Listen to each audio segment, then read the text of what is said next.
क्या हेमंत सोरेन का फिर से झारखंड का सीएम बनना बीजेपी के लिए मुसीबत साबित हो सकता है? झारखंड विधानसभा चुनाव से कुछ महीनों पहले अपने हाथ में कुर्सी लेकर हेमंत सोरेन कोई बड़ा खेल तो नहीं करने वाले हैं। और यहां सवाल यह भी कि क्या चंपई सोरेन के साथ इस्तीफे के लिए जोर जबरदस्ती की गई? हेमंत सोरेन झारखंड के 13वें मुख्यमंत्री बन गए हैं। जेल से निकलने के छठे दिन ही उन्होंने राज्य की कमान एक बार फिर से अपने हाथों में ले ली। हेमंत सोरेन के शपथ लेने के बाद जेएमएम के समर्थकों में खुशी की लहर दौड़ पड़ी है।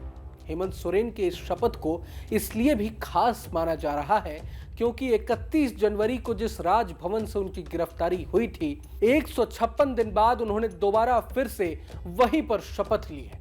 हेमंत सोरेन इसे अपनी जीत और बीजेपी के षड्यंत्र की हार बता रहे हैं। देखिए, वर्तमान महागठबंधन की सरकार ने विगत 2019 से जनता के अनुरूप, यहाँ के भावनाओं के अनुरूप, यहाँ के जनमानस के अनुरूप सारे कार्य योजनाएं की। राजनीतिक उतार चढ़ाव के बीच में आदरणीय चंपई सोरेन जी ने इसको आगे बढ़ाया, क्योंकि मैं जेल में था और क्यों था इस पर नहीं जाऊंगा अभी। अब न्यायालय का आदेश पब्लिक डोमेन पर है। आज उनके आदेश से मैं बाहर आ पाया हूं और पुनः अपने कार्यभार को संभालते हुए अब आगे के कामों को किया जाएगा। सर, विधानसभा चुनाव भी होने वाला है सर, कौन ऐसे दो बड़े काम होंगे? अभी ये पूछिएगा, अब थोड़ा सा फिर आप लोगों से मुलाकात नहीं होगी क्या? जरूर, बहुत बहुत धन्यवाद। अब कुछ ही महीनों के बाद झारखंड में विधानसभा के चुनाव होने वाले हैं। ऐसे में सवाल ये है कि हेमंत के सीएम बनने से क्या समीकरण बदल जाएगा, साथ ही साथ आदिवासी वोटों पर कितना असर पड़ेगा ये भी जान लेते हैं। 81 सीटों वाली झारखंड विधानसभा की बात करें तो मौजूदा वक्त में इंडिया अलायंस 47 सीटों के साथ सत्ता में बनी हुई है, तो वहीं विपक्ष में बैठी एनडीए के पास 30 सीटें हैं। हाल ही में संपन्न हुए लोकसभा चुनाव के परिणामों की बात करें तो इस बार बीजेपी की सीटें पिछले बार से कम हुई है। 2019 में जहां बीजेपी ने 14 में से 11 सीटों पर जीत दर्ज की थी, तो वहीं इस बार बीजेपी महज 9 सीटों पर ही सिमट गई है, जबकि झारखंड की 5 सीटों पर इंडिया ब्लॉक ने भारी मतों से जीत दर्ज करके अपना झंडा बुलंद किया है। खास बात यह है कि इस बार के लोकसभा चुनाव में झारखंड की सभी आदिवासी सुरक्षित सीटों पर बीजेपी की करारी हार हुई है। माना तो यह भी जा रहा है कि हेमंत सोरेन का जेल जाना बीजेपी के खराब प्रदर्शन के लिए सबसे बड़ा कारण था। ऐसे में यह तो साफ है कि आदिवासी वोटरों ने एकजुट होकर इंडिया अलायंस को वोट दिया, जिसकी एक झलक विधानसभा चुनाव में भी देखने को मिल सकती है।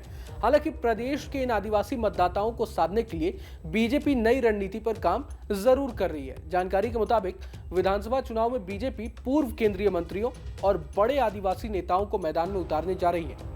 इनमें वो नेता भी शामिल हैं जो लोकसभा का चुनाव हार गए हैं। कहा जा रहा है कि पीएम मोदी के पहले कार्यकाल में मंत्री रहे सुदर्शन भगत, दूसरे कार्यकाल में मंत्री रहे अर्जुन मुंडा, बीजेपी अनुसूचित जनजाति मोर्चा के राष्ट्रीय अध्यक्ष समीर उरांव, पूर्व आईपीएस डॉक्टर अरुण उरांव, पूर्व सांसद गीता कोड़ा जैसे नेताओं को उम्मीदवार बनाने की तैयारी चल रही है। बीजेपी का मानना है कि बड़े कद वाले आदिवासी नेताओं को उम्मीदवार बनाए जाने से उनकी सीटों के साथ साथ आसपास की सीटों पर सकारात्मक प्रभाव पड़ सकता है। हालांकि ये नेता किन सीटों से चुनाव लड़ेंगे इसका फैसला अभी नहीं हुआ है।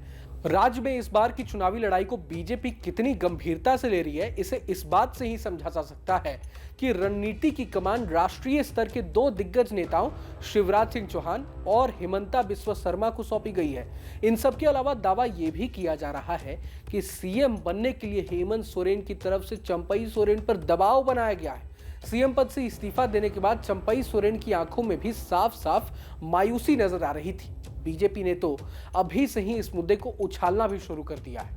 हालांकि हेमंत सोरेन के फिर से सीएम बनने के बाद पूर्व मुख्यमंत्री चंपई सोरेन ने उन्हें बधाई दी और कहा है कि हेमंत सोरेन को नई सरकार के गठन के लिए मैं बधाई देता हूं। चंपई ने कहा कि हमें पूरी उम्मीद है कि वे सभी कार्य को पूरा करेंगे।